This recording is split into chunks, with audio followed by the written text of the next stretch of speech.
신약성경 데살로니가 후서 2장 13절에서 17절까지 말씀입니다. 계시된 하나님의 말씀을 제가 봉독해 올리겠습니다. 주께서 사랑하시는 형제들아, 우리가 항상 너희에 관하여 마땅히 하나님께 감사할 것은 하나님이 처음부터 너희를 택하사 성령의 거룩하게 하심과 진리를 믿음으로 구원을 받게 하심이니, 이를 위하여 우리의 복음으로 너희를 부르사 우리 주 예수 그리스도의 영광을 얻게 하려 하심이니라. 그러므로 형제들아, 굳건히 서서 말로나 우리의 편지로 가르침을 받은 전통을 지키라. 우리 주 예수 그리스도와 우리를 사랑하시고 영원한 위로와 좋은 소망을 은혜로 주신 하나님 우리 아버지께서 너희 마음을 위로하시고 모든 선한 일과 말에 굳건하게 하시기를 원하노라. 아멘. 사도행전 1장 8절에 오직 성령이 너희에게 임하시면 너희가 권능을 받고 예루살렘과 온 유다와 사마리아 땅끝까지 이르러 내 증인이 되리라 하신 하나님의 말씀처럼 우리는 모두 교회입니다. 이 교회의 건물 밖 담장을 조금만 넘으면 더 넓은 세상을 향해 가장 효과적이고 강력하게 예수님을 보여주는 세상의 빛인 우리는 모두 교회입니다. 이 땅에서 우리의 삶은 결코 헛되지 않습니다. 우리가 세상을 사는 매 순간순간, 숨쉬는 순간마다 우리의 모든 시간은 내 주변 사람들에게 예수님을 향한 증거가 될 것입니다. 우리의 얼굴은 예수님에 관한 미소를 반사시키고 우리의 언어와 진심으로 나오는 모든 행동들은 예수님의 사랑을 사람들에게 직접적으로 보여주는 가장 강력한 이 땅의 빛을 반사하는 거울입니다. 우리는 그냥 교인들, 또 내가 비판할 수도 있고 내가 칭찬할 수도 있는 인간일 뿐이라고 생각할 수 있겠지만 사실은 우리 얼굴 속에 예수님의 형상, 하나님의 형상들이 들어 있습니다. 우리를 통해서 역사하시는 하나님을 찬양합니다. 오늘 교회는 보이지 않는 예수님을 세상에 보이게 한다. 교회는 보이지 않는 예수님을 세상에 보이게 한다라는 제목으로 우리가 바로 교회이고 우리는 예수님의 증인임을 말씀을 통하여 깊이 한번 살펴보도록 하겠습니다. 우리 옆 사람 웃으면서 한번 축복해 보겠습니다. 당신은 멋지고 아름다운 교회 그 자체입니다. 교회 그 자체입니다. 우리가 교회라고 할 때, 또 우리가 교회의 역할을 감당한다고 할 때, 첫 번째 우리가 살펴봐야 될 삶의 목적이 있습니다. 같이 읽어볼까요? 시작. 내 삶의 목적은 그리고 교회 안의 목적은 주 예수 그리스도의 영광 안에 있다. 오늘 첫 절 13절을 한번 보여주시면 13절의 내용은 감사에 대한 내용입니다. 13절.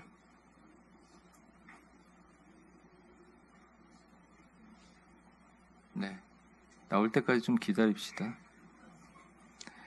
주께서 사랑하는 형제들아, 우리가 항상 너희에 관하여 마땅히 하나님께 감사할 것은 하나님이 처음부터 너희를 택하사 성령의 거룩하게 하심과 진리를 믿음으로 구원을 받게 하심이니, 이렇게 나와 있는데 여기서 주님께 감사하는 내용을 적었지만 원래 원문에는 제일 앞에 그러나라는 말이 적혀 있습니다. 왜 그러나라는 말이 적혀 있냐면 그 전까지 데살로니가 교인들에 대해서 엄청난 핍박과 엄청난 심판과 말세에 일어난 엄청난 박해에 대해서 설명하고 있기 때문입니다. 종말의 죽음과 죽음 이후의 세대까지 나타내는 무서운 이야기들이 있기 때문입니다.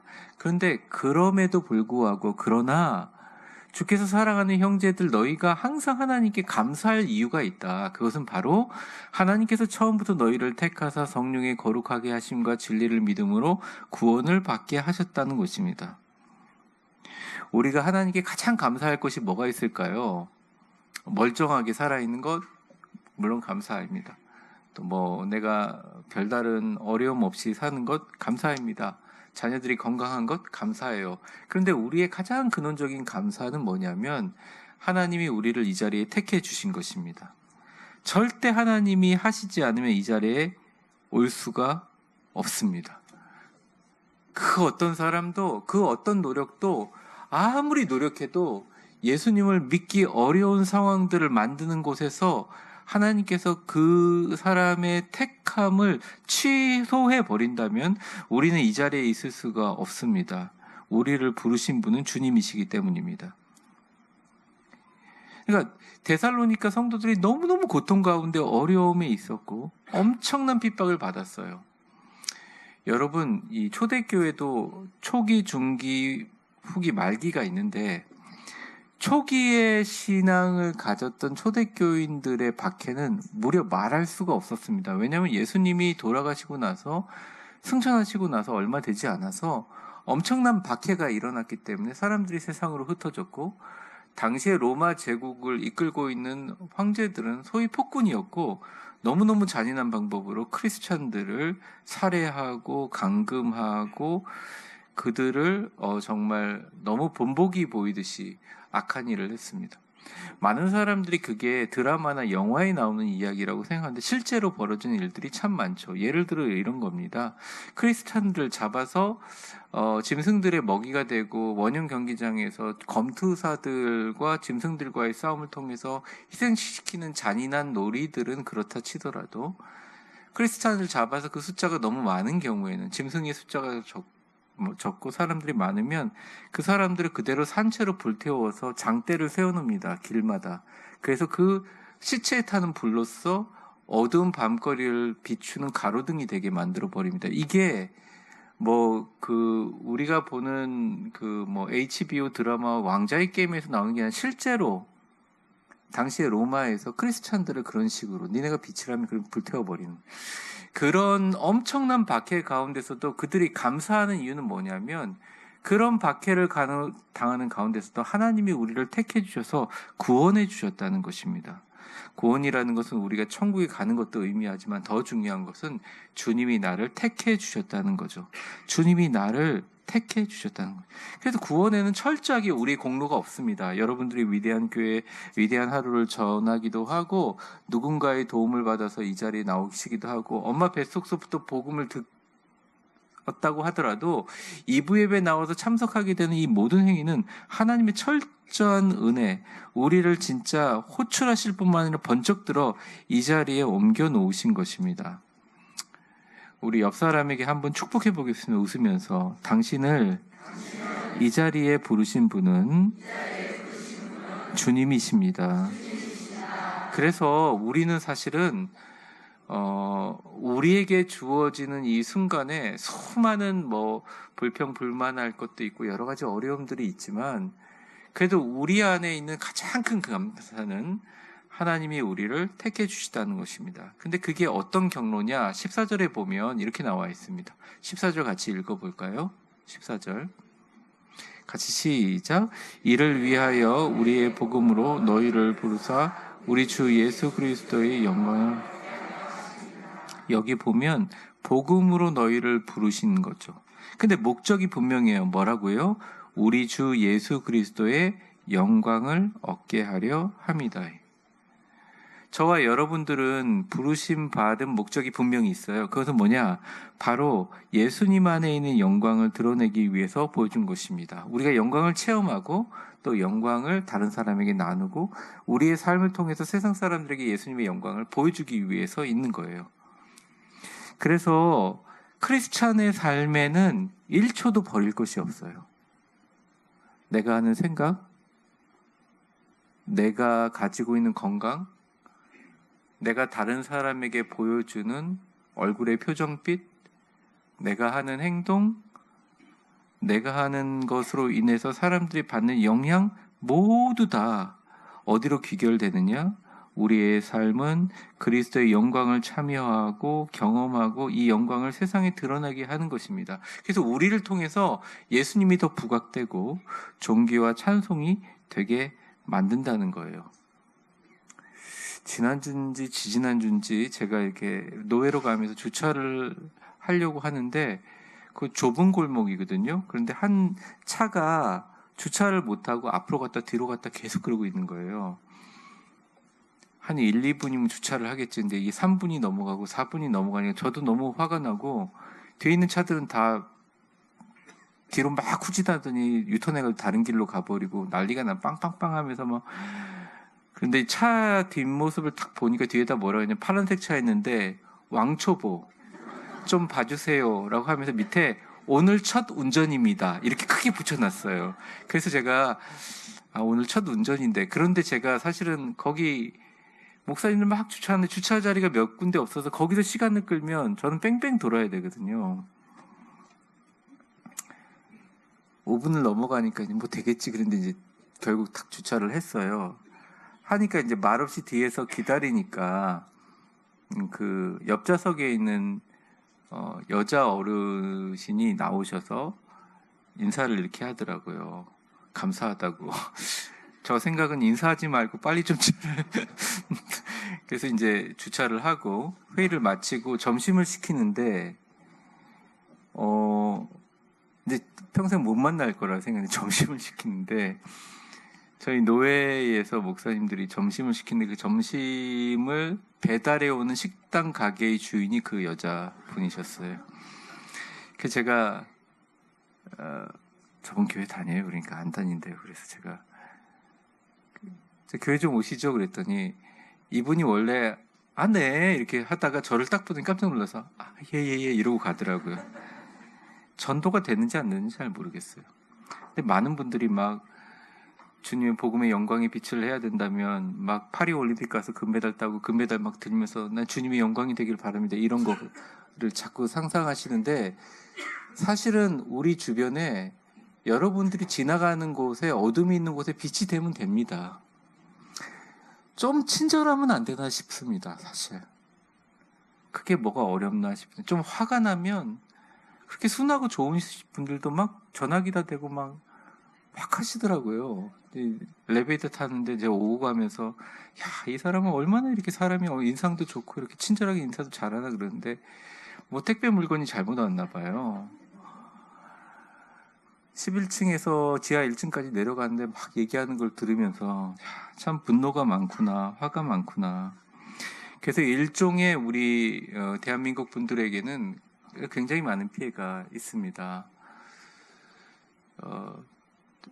얼마 전에 순두부집에서 식사를 하는데 너무 바쁘게 한 종업원들이 뛰어다니며 일을 하고 있는데 사람들이 여기서 뭐 갖다 달라, 김치 달라, 젓갈 달라 막 정치 있는데 막 그중에 그 종업원이 너무 화가 나서 막 짜증을 내고 이런 상황인데 저한테 딱 왔어요. 그런데 제가 말을 안 하고 이렇게 있으니까 필요한 거 없으세요? 막 이렇게 해가지고 네네 다 하시고 오세요. 그랬더니 뭐야? 이러면서 툭 지나가더니 다시 돌아왔는데 너무 힘들어 보이세요. 피곤하시죠? 그랬더니 그분이 갑자기 제가 여기서 10년 동안 일하는데 제 안위를 물어보시는 분은 처음입니다. 너무 고맙습니다. 그랬더니 그 이후에 그 다음부터 오면 저를 알아봐 주시고 막 옆에 사람들 저희가 먼저 왔잖아요. 가만히 계세요. 그러면서 막 서빙해 주시고 제가 보면서 이번에 위대한 하루 한번 전해줘야겠다. 교회 다니시는지 안 다니시는지 모르겠는데 우리가 복음을 전하는 것을 조금 기존의 전통적인 방법으로만 생각하는데 물론 직설적으로 복음을 전하는 게 가장 효과적인 일입니다만 데살로니가 교인들 막 짐승 몰이하듯이 잡아갔어요. 그런데 당시에 엄청난 흉년이 있어서 진짜 굶어 죽어가는 사람들이 많았거든요. 먹을 게 없어서. 그러니까 크리스찬들이 예배 드리는 거 발각되면 다 잡아 죽여버리는 걸 아니까 지하 동굴에 숨어 있다가 그래도 자신들이 어떻게 예수님의 사랑과 예수님의 존재를 전할 길이 없으니까 몰래 밤중에 나와가지고 자신들이 먹다 남은 음식이나 물건들 사용했던 것들을 나눴다는 말입니다. 그게 1명, 2명, 3명. 그런데 그 입구를 지키고 있다가 로마 군인들이 잡아가도 그게 멈추지 않았다는 거의 100년간. 그러니까 그 자그만 사랑이 별거 아닌 것 같아도 자그만 관심이 별거 아닌 것 같아도 그게 거대한 바다가 돼서 로마 제국을 완전 삼켜버렸다는 거예요. 여러분 우리 주변에 작은 걸로 시작하면 됩니다. 엄청난 박해로 고난받은 우리 크리스찬들이 늘 생각하는 게 있어요. 그리고 그 당시에 초대교회에 그 모든 핍박의 현장을 보던 우리 바울 사도가 빌립보 교회를 향해서 이렇게 얘기합니다. 1장 20절인데요. 나의 간절한 기대와 소망을 따라 아무 일에든지 부끄러워하지 아니하고 지금도 전과 같이 온전히 담대하여 살든지 죽든지 내 몸에서 그리스도가 어떻게 해요? 존귀하게 되려 하는. 이걸 자꾸 내 몸 안에 있는 그리스도가 환하게 빛나는 빛처럼 비치는, 그래서 어떤 영상이나 뭐 부처님에서 나오는 빛 이런 걸 생각을 해요. 아니에요. 이 내 몸에서라는 말이 한국말로 쓰여서 그렇지, 나를 통하여, 스루에 가깝습니다. 영어로 얘기하면 나를 통하여 예수 그리스도가 존귀하게 되게 하는 거죠. 이런 거죠. 야, 저런 사람이 있었는데 알고 보니 위대한 교회 다닌다 그러네.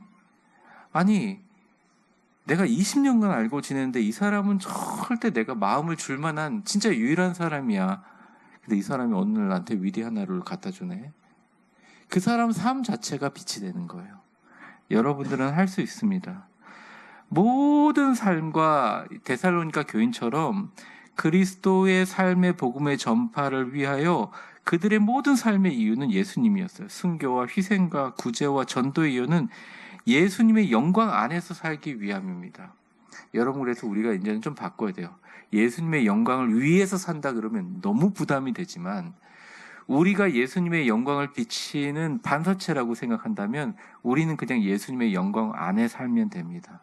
그 말인즉슨 우리의 모든 삶이 예수님의 영광 안에서 그의 기쁨과 영광을 위해서 주어졌다는 것입니다. 그래서 데살로니가 전서 2장 19절에서 20절까지 보이면 이렇게 나와 있습니다. 우리의 소망과 기쁨과 자랑의 면류관이 뭐냐? 그가 강림할 때 주 예수 그리스도 앞에서 너희가 아니냐? 너희야말로 우리의 영광이고 기쁨이라고 이야기합니다.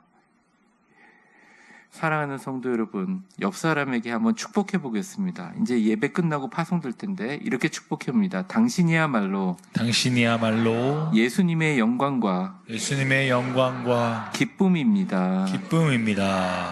그러니까 감탄하는 거예요. 스스로 빌립보 교회를 향하여 감옥에 있는 바울이 너희야말로 진짜 예수님의 영광과 기쁨이 아니냐 이렇게 얘기합니다.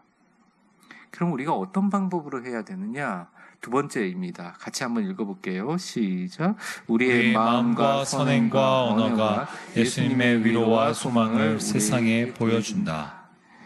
영광을 드러내기 위해서 우리가 기본적으로 마음에 가지고 있는 규칙이 있어야 됩니다. 그 규칙에 대해서는 15절에 이야기해 주는데 이렇게 나와 있습니다. 제가 읽어볼게요. 굳건하게 서서 말로나 우리 편지로 가르침을 받은 전통을 지키라 얘기합니다. 이 전통은 예전 성경에는 유전이라고 나와 있어요. 유전. 그러니까 전해지는 것. 사도들의 전통을 얘기합니다. 이건 뭐냐면 크리스찬이 이 땅에 살면서 해야 될 말과 행동과 윤리와 도덕에 대한 것이죠. 이걸 권위를 인정하라는 거예요. 이런 분들이 있어요.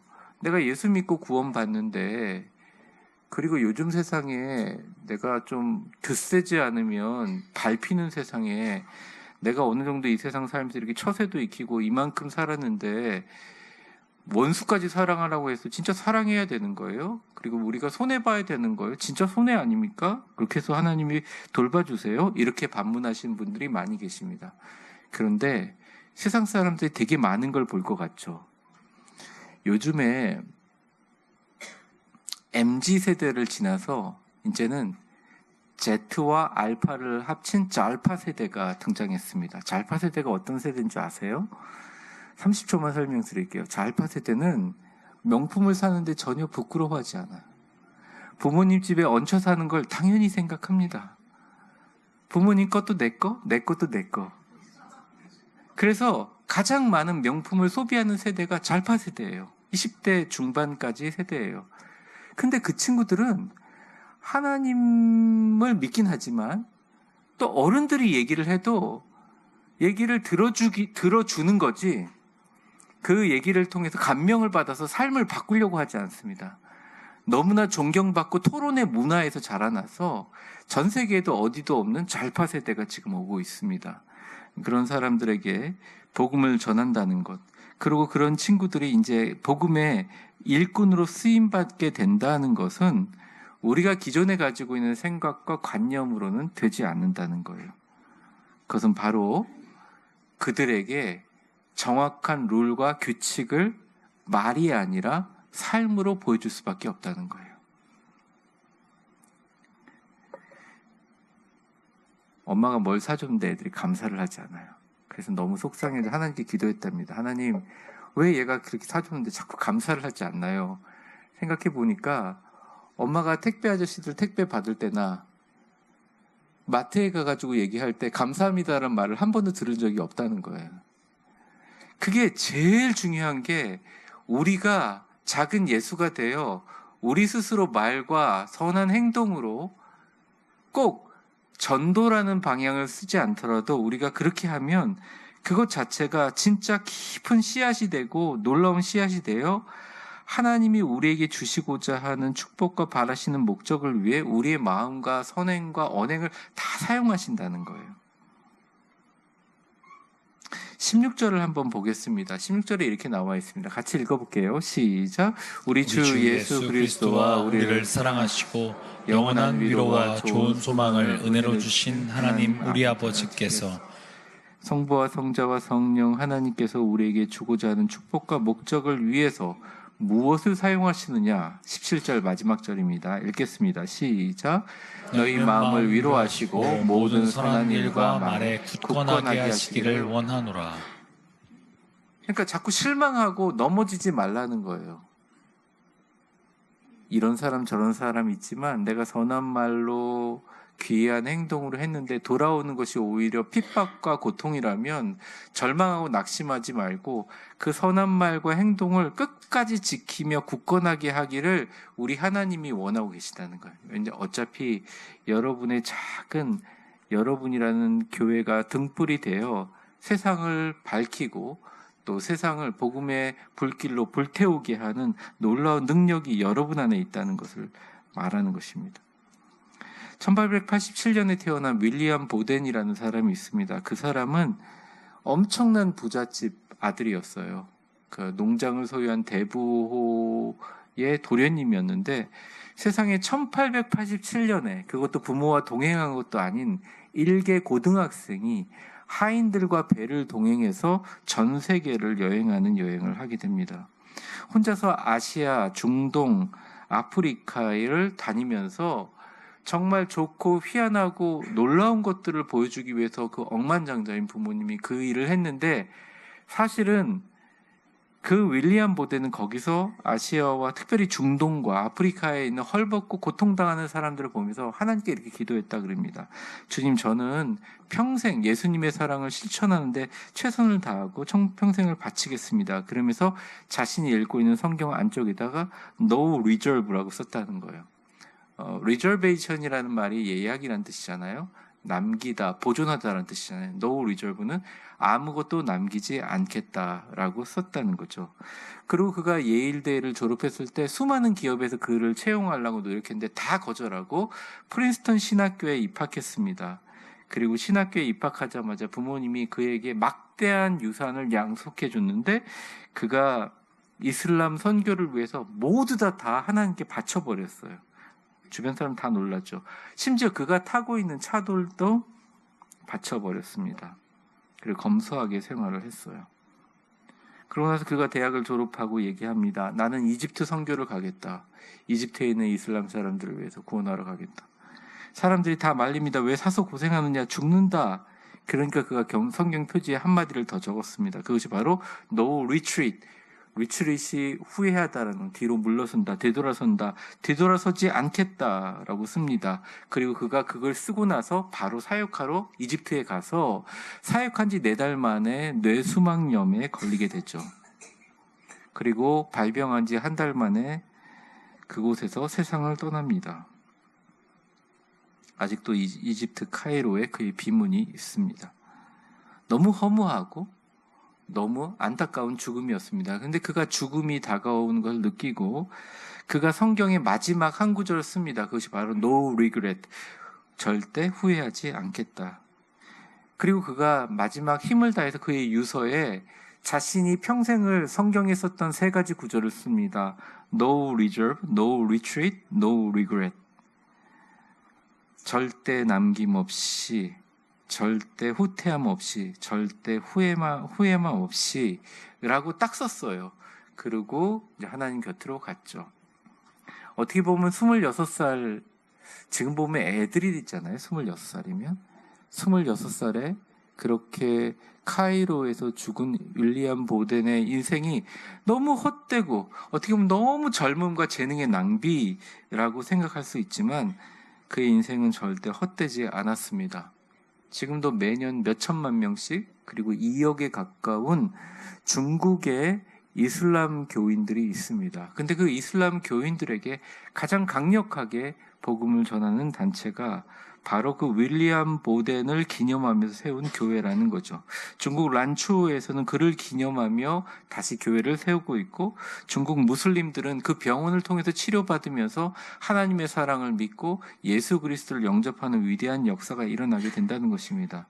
그는 가서 아무것도 못하고 5개월 만에 하나님 곁으로 갔지만 그 이집트 카이로에는 지금도 제2의 제3의 보덴이 있고, 그의 죽음이 신문에 보도되면서 수많은 하나님의 사람들이, 유럽의 젊은이들이 주님께 헌신하며 선교사로 나간 덕분에 우리나라에도 언더우드라는 선교사님이 오게 되고 아펜젤러라는 순교자가 오게 돼서 복음을 전하게 되지 않았겠습니까?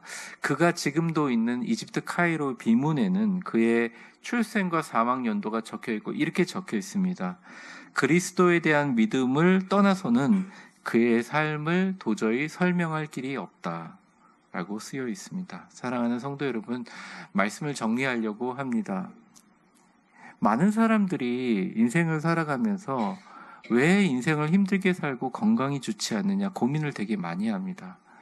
많은 학자들이 왜 옛날에 비해서 굉장히 먹을 것도 좋아지고 의학기술도 발전됐는데 참 많은 사람들이 죽을 때까지 많은 병과 고통으로 살고 그것뿐만 아니라 정신적인 어려움으로 사는지 되게 궁금해하며 수많은 연구가 지금도 사실 진행되고 있습니다. 근데 말이죠, 요즘에 발견해낸 되게 놀라운 사실은 우리가 신경을 쓰고 어떤 지적인 활동을 하고 뇌를 사용하는 일을 할 때 몸 안에서 에너지가 쓰이고 고통이 생기고 어려움이 생기는 것으로 알고 있지만 사실은 그게 아니라는 걸 밝혀냈습니다. 그럼 왜 우리가 책을 읽거나 공부를 하거나 일을 할 때 왜 피곤함을 느낄까요? 그것은 바로 우리의 마음의 문제라는 거죠. 마음의 근심과 걱정과 후회와 절망과 미래에 대한 불안들이 계속 교차 반복하기 때문에 내가 어떤 일을 하고 뇌가 작동하고 몸이 작동하는 게 아니라 이 마음이 우리를 너무너무 힘들게 한다는 것입니다. 그런데 그 마음을 힘들게 하는 이유가 뭐냐? 근원적으로 들어가 봤더니 내가 이 자리에 앉아서 예배를 드리거나 내가 이 자리에 앉아서 공부를 하거나 내가 이 자리에 앉아서 숨쉬고 걸어다는 모든 삶의 통전적인 이유가 분명하지 않고 늘 그냥 스쳐오는 모든 것에 반응하며 산다는 것이에요. 그게 우리를 힘들게 만든다는 거예요. 사랑하는 성도 여러분, 예수님 위해서 살겠다고 결심하십시오. 큰 거창하지 않는 거라도 괜찮습니다. 하나님, 내가 건강하고 밝은 미소를 지을 수 있는 것은 예수님께 복음을 전하기 위함입니다 라고 생각하세요. 내가 살아서 내 자녀들에게 잘 교육하고 내 주변의 사람들에게 친절을 베풀 수 있는 이유는 예수님의 복음을 위해서 내가 사용된다고 생각하십시오. 진짜로 그런 의미가 있습니다. 그 의미 외에는 하나님이 우리에게 이 땅에 주신 이유를, 우리에게 하시는 정확한 이유를 설명한 길이 없어요. 성경에는 분명하게 우리에게 이 이야기를 하고 있습니다. 그래서 에베소 교회를 향하여 바울 사도가 이렇게 얘기하죠. 에베소 5장 15절에서 17절. 너희가 어떻게 할지 잘 주의해서 세월을 좀 아끼라. 이때가 정말 악하다 하면서 이야기합니다. 같이 읽어볼게요. 17절 시작. 그러므로 어리석은 자가 되지 말고 오직 주의 뜻이 무엇인가 이해하라. 주님의 뜻. 바울 사도가 얘기했죠. 항상 기뻐하라. 쉬지 말고 기도하라. 범사에 감사하라. 이는 그리스도 예수 안에서 너희를 향하신 하나님의 뜻이니라. 근데 왜? 우리 바보예요? 기뻐하게? 우리가 기계예요? 쉬지 말고 기도하게? 우리가 멍청이에요? 범사에 감사하게? 아니라는 거예요. 그런 게 아니라는 거예요. 우리의 삶의 모든 것의 기쁨과 내가 순간순간 구하는 모든 기도의 제목과 내가 정말 감사하는 것은 예수님 때문이라는 거예요. 처음부터 끝까지 다 예수님 때문에, 예수님 때문에 기뻐하고, 예수님 때문에 기도하고 살고, 예수님 때문에 감사하며 사는 것. 그러면 세상의 어떤 것들도 줄 수 없는 최고의 기쁨과 감사와 능력이 우리 가운데 계시고, 여러분의 얼굴에 빛남을 보고 여러분이 자연스럽게 흘러나오는 행동과 만나는 사람들마다 가장 확실하고 힘있게 이 땅의 세상 사람이 전혀 보지 못하는 예수님을 보여주는 능력과 권능의 주의 증인이 되게 된다는 것입니다. 사랑하는 성도 여러분, 우리는 모두 교회입니다. 우리의 선행과 말과 모든 순간의 삶을 통하여 보이지 않는 예수님을 세상에 보여줍니다. 너무나 짧은 인생이에요. 정말 너무 짧아요. 우리 인생을 향하신 주님의 무슨 뜻이 있는지를 제발 분별하라. 세월을 아끼라. 하나님의 뜻이 무엇인지 예수님은, 바울은 오늘 우리에게 알려주십니다. 세월을 아끼고 세상에 빛이 되는 우리는 교회로 이 땅을 살아가셔야 됩니다. 그러면 하나님께서 여러분의 모든 갈 길에 주님의 축복과 능력의 빛을 비춰주실 것입니다. 기도하겠습니다. 축복합니다. 이제는 우리 주 예수 그리스도의 은혜와 역사의 주관자가 되신 하나님 아버지의 사랑과 성령의 충만하심과 교통하심이 내가 이 세상에 태어나는 의미와 가치가 무엇을 해야 되고 무엇을 이루어야 되고 무엇을 성취해야 되는 줄 알았더니 그저 주님이 우리를 영광 가운데 부르셔서 우리의 소망과 자랑의 면류관 예수님을 자랑하면 우리의 삶의 모든 행동과 호흡과 마음과 선행과 언어를 사용하여 이 땅에 빛이 되게 하시고 세상의 빛으로 주님 복음을 전하는 영광스러운 인생을 살게 하신 것을 깨달아 이제는 세상으로 나아갑니다. 주여, 나의 모든 하루가 위대한 하루가 되게 하여 주시옵소서. 내 자신을 질책하고 비판하고 후회하고 걱정할 시간을 아껴서 주님 영광 위에 사용되는 매 순간이 위대한 순간이 되게 하여 주옵소서. 기도하며 나아가는 모든 성도들 머리머리 위에 이제와 영원히 함께 계실 것을 간절히 축원하옵나이다. 아멘.